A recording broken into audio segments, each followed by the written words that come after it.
வெண்மதி வெண்மதியனல்ல நீ வணக்கம் மேகத்திற்கு சொல்ல ஆனந்தான் உன்னுடைய இஷ்டம் என்றால் மேகத்துக்கில்லை ஒரு நஷ்டம்.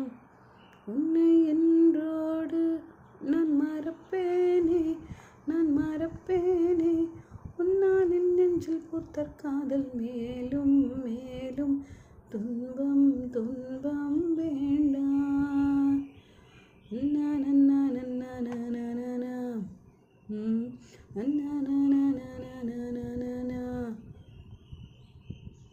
அவள் அழகை பாட ஒரு மொழி இல்லையே, வளர்ந்து பார்க்க பல விழி இல்லையே, என்ன இருந்த போதும் அவள் எனதில்லையே.